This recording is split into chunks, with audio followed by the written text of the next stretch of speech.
What's up, everybody? Welcome back to the NYG Blue Zone. It's your boy Atticus. Glad you could spend some time with us today.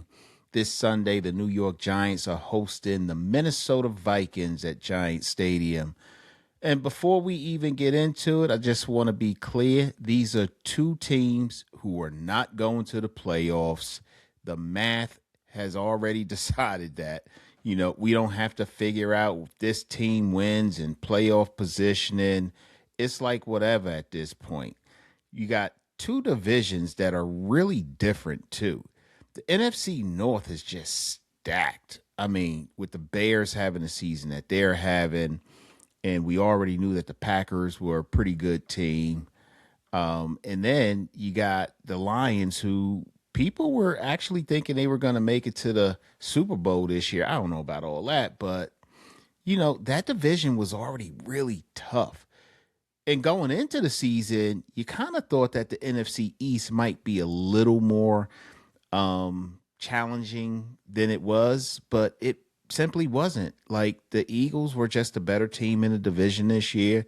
The Cowboys do what they always do. They just collapse like a folding table. Nobody knew what the Giants would be, although there was a lot of optimism going in. And the Commanders were in an NFC Championship game last year. So a lot of people thought they were going to do well. But a complete tale of two different divisions. While the NFC North is looking really good, the NFC East is again being led by the Philadelphia Eagles, who for the first time in I think 20 years have repeated as division champions. So, congratulations to them, I guess. I mean, even though I can't stand the Eagles, they did what no other NFC East team has been able to do for a very long time. So, but, it's not like we're going to be looking at other scoreboards this Sunday. It's just going to be a continuation of evaluation of the players and seeing what we have on our roster, who we're potentially going to keep. And I think for the most part, our minds have already been made up with who's a contributor, who is not, who we never want to see in the Giants uniform again, who we never want to see on the sideline again, and who we don't want to see in the front office anymore. So it's kind of cool in that sense, but it also sucks that we're having this conversation again already. So evaluation is what we're looking at. Direction is what we're looking at. And for Giants fans, it's about a conversation that a lot of people are having, whether we like it or not. So today we're going to preview Sunday and talk honestly about where the franchise sits with 3 games left.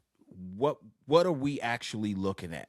But before I get into all of that, I want to say, please like, subscribe, hit that notification bell so that every time we drop some new content, you're one of the first ones to be notified. And thanks again for all the engagement. We are finally over 1,000 subscribers, so that's pretty cool to reach that milestone on YouTube. And on TikTok, we killing it. You can also find us wherever you listen to podcasts, by the way, whether that be Apple Podcasts or on Google Podcasts or on Spotify. We're like everywhere. So, and we do thank you guys for all the engagement that you watch and you talk to us about. So thank you for that.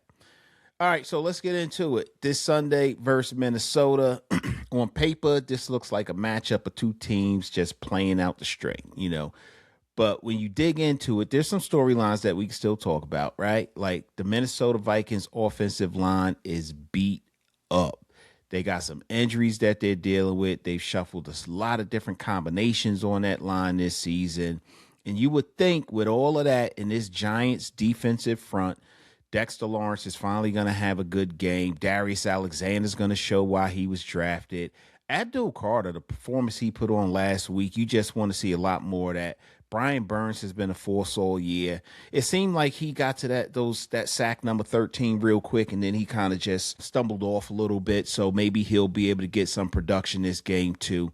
A lot of pressure. I'm hoping that they're able to get on J.J. McCarthy this week. But this is one of those games where if the Giants defense plays really disciplined football, they could keep things close and probably get away with a win. And we're going to talk about the potential of winning versus not winning and all of that stuff too.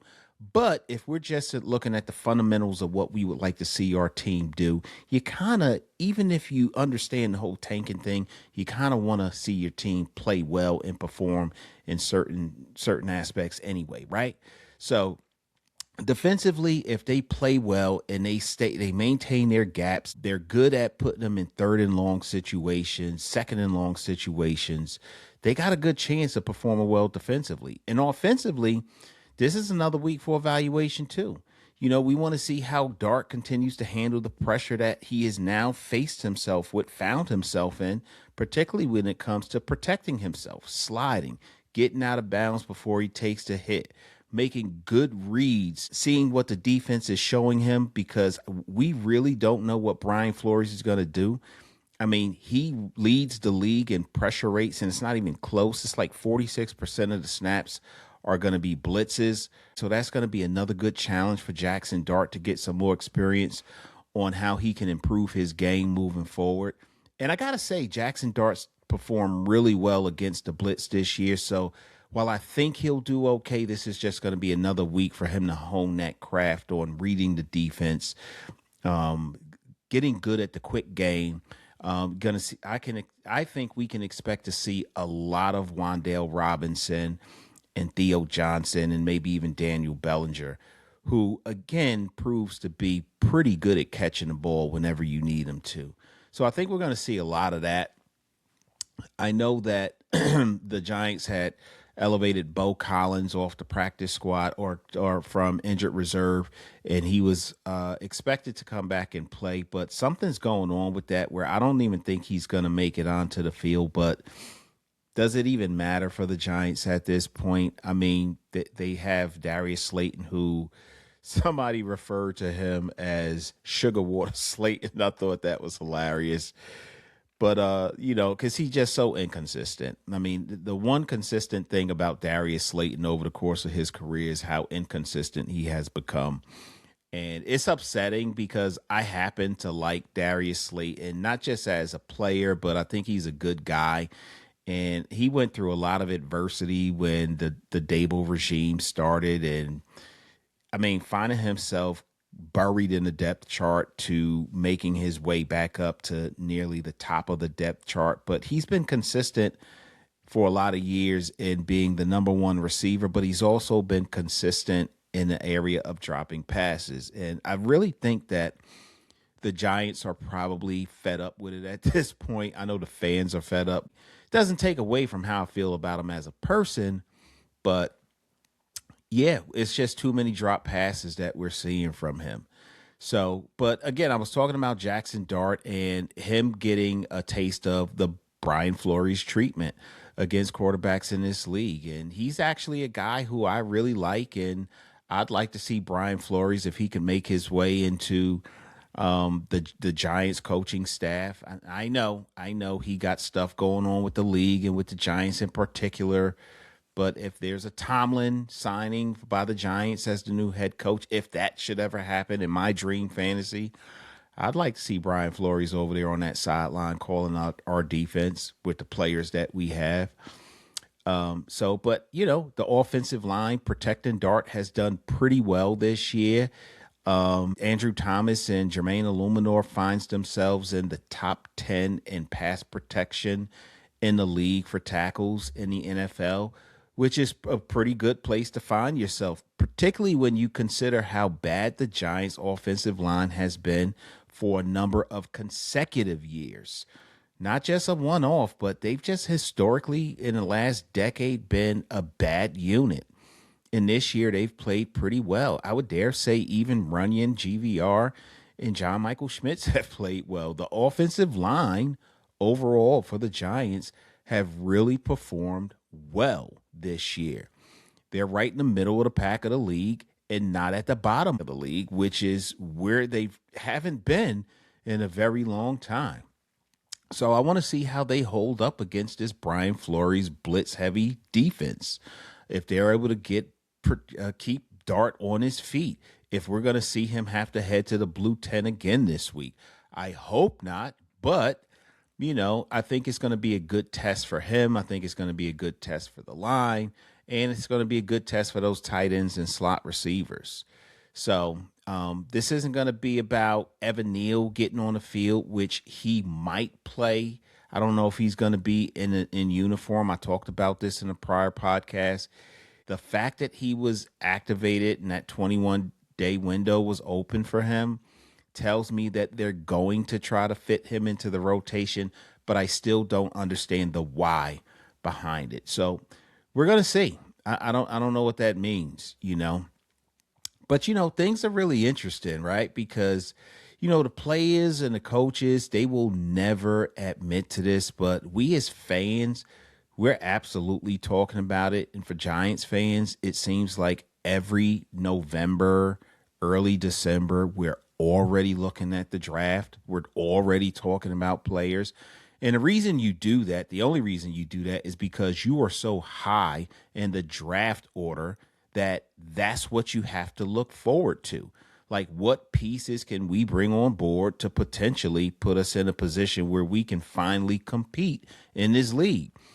But the players and coaches, they won't admit it. But the draft position is a real thing right now. And currently, the Giants are sitting with the number 1 overall pick in the draft.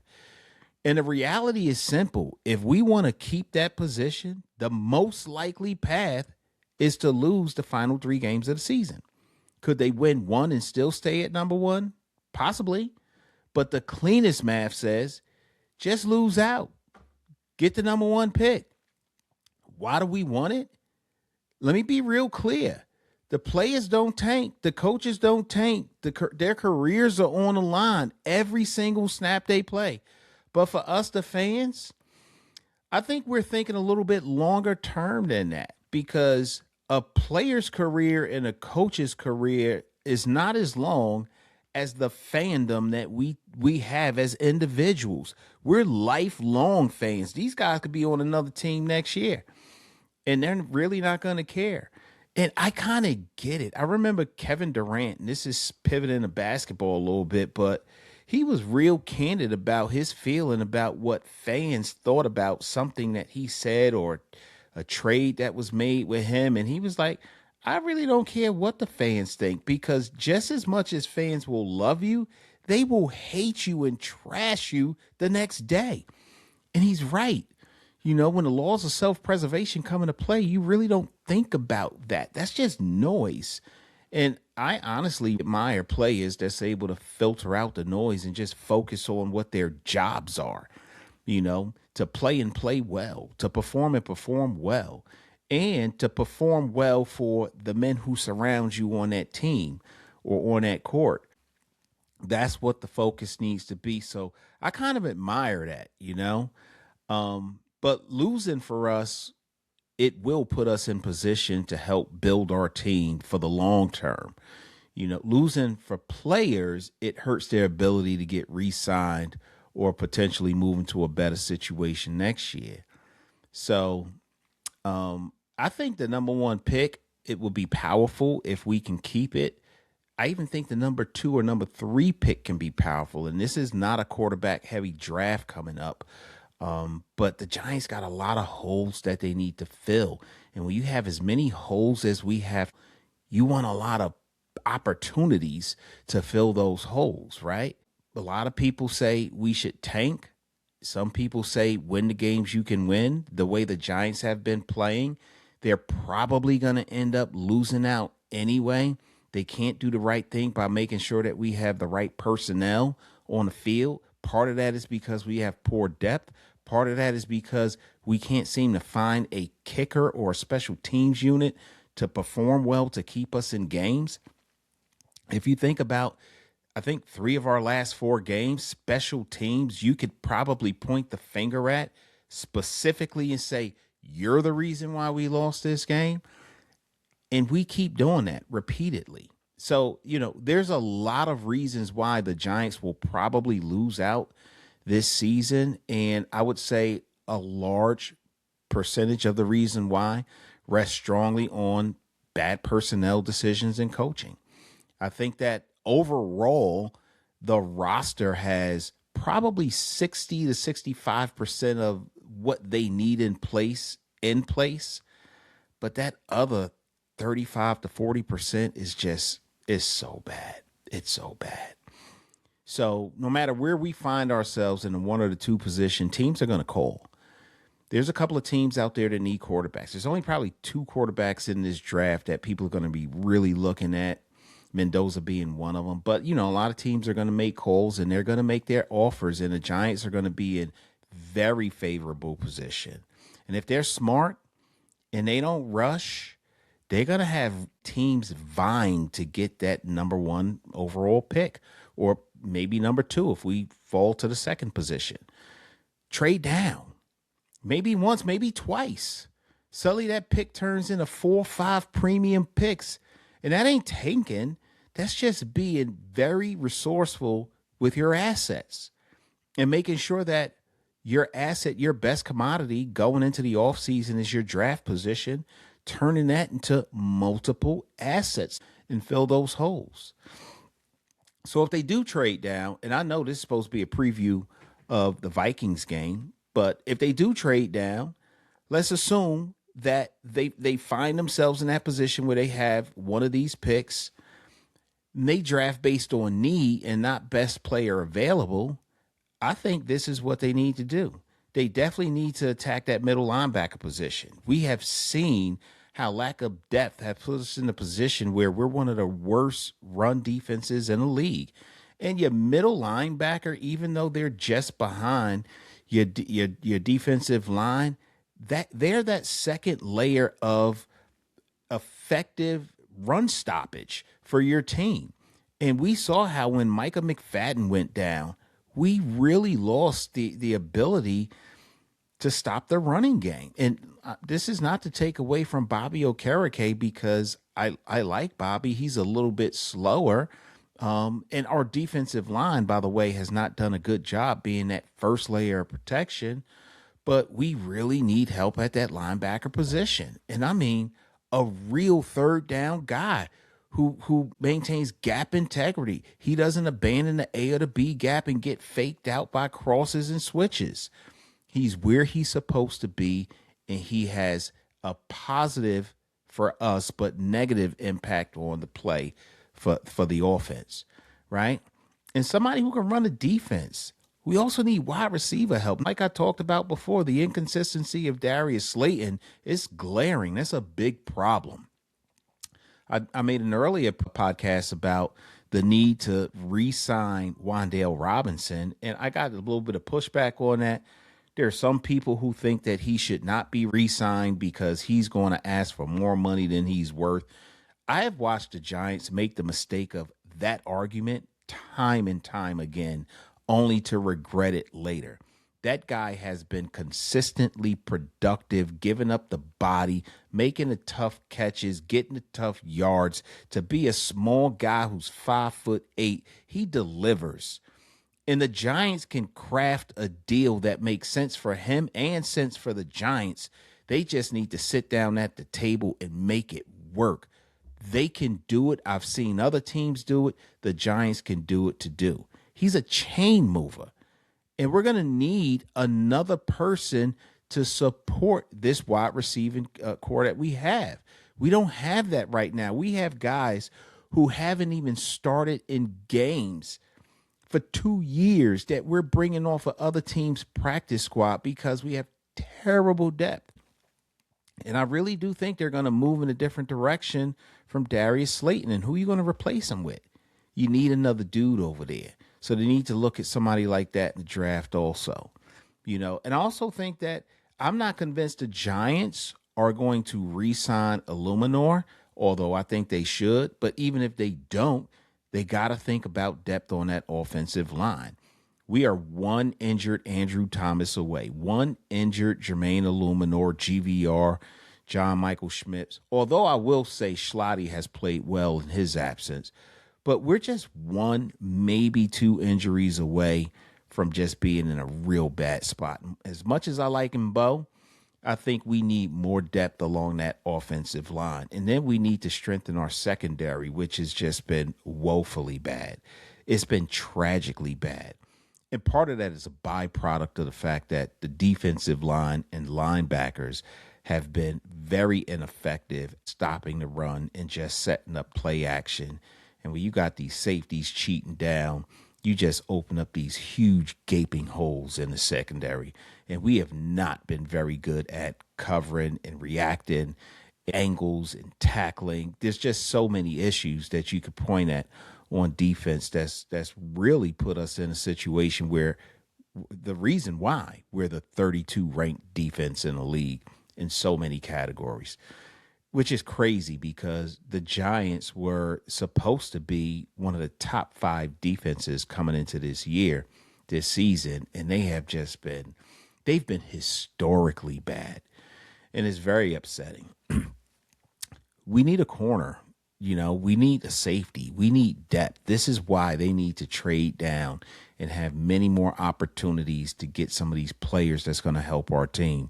So depending on what happens with contracts, with Jermaine, with Bimbo, there's questions, but there's also a lot of opportunities, And I'm telling you, if you trade down and draft a need, our first 4 picks could realistically be a middle linebacker who starts immediately, a wide receiver who complements Neighbor's play and puts us in a position where we have more reliability at that position. And keep in mind, I don't think Shane's the guy because he traded up to get Jalen Hyatt, who right now can't even see the field.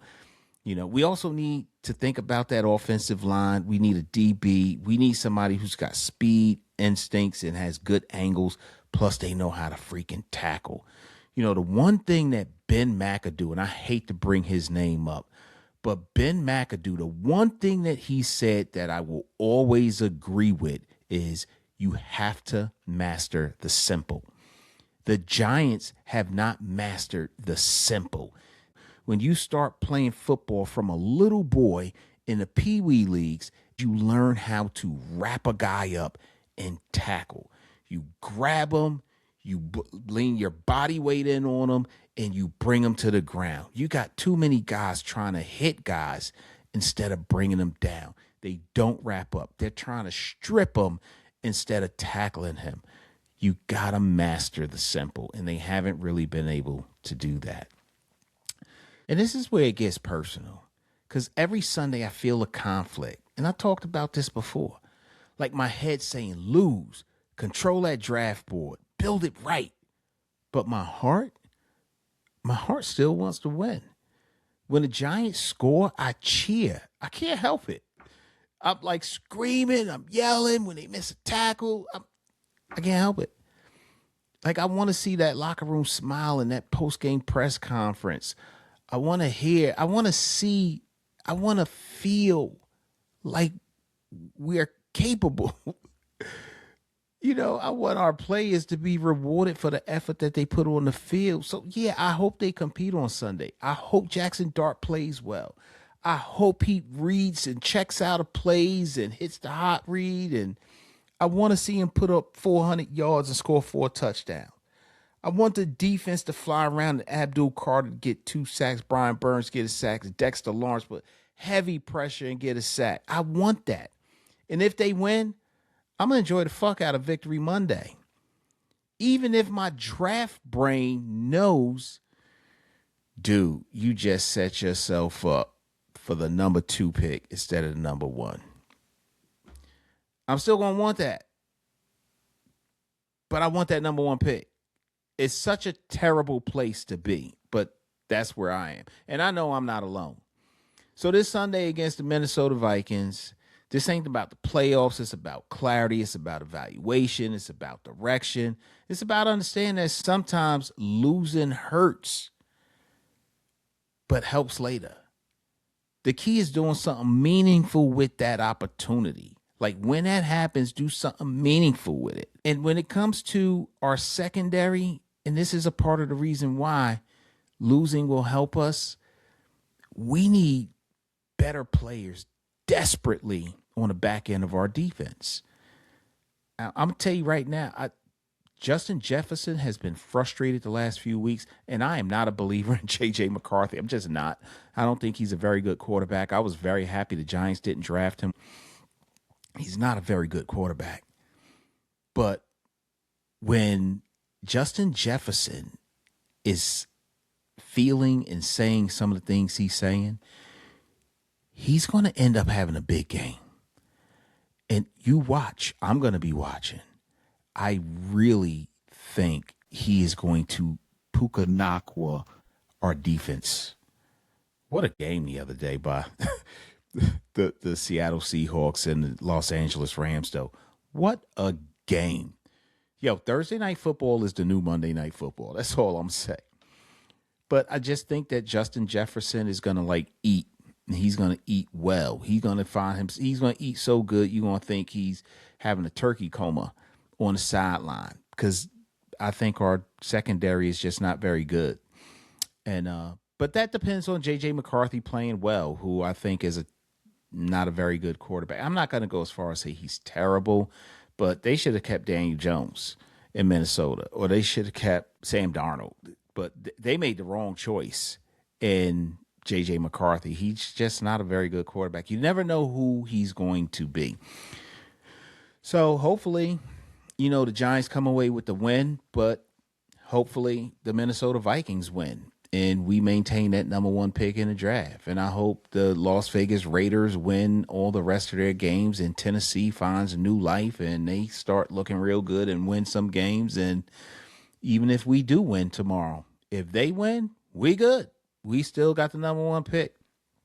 So that's it for me on this show, y'all. I appreciate you spending some time with us. Thank you very much. Again, don't forget, if you like what you saw here, share the channel with one of your friends. Have them like, subscribe, and hit the notification bell. So every time we drop some new content, you guys are one of the first ones to be notified. Don't forget, I'm going to end it the way I always do. Go Big Blue. Yeah, a lot of girls probably crying from my old high school. Look, they see me everywhere they go. I probably would too. Look, crossed over to the Jordan man like I'm Michael. Yeah, eating blessings so much I might need lipo. Yeah, tailored for the dogs like I'm walking in chucks. Yeah, it's just in this plan, man, I see all y'all shook. Look, knew that I was great ever since I was a rook. Man, all y'all singles making me look good. Okay, praise to the Most High, yeah, that's Jesus. Look, but when it come to this rap thing, I can't lose. Yeah, back-to-back number ones, that's a thing greats do. Yeah, tell them boys that ain't nothing I can't do. It's my year. It's my year.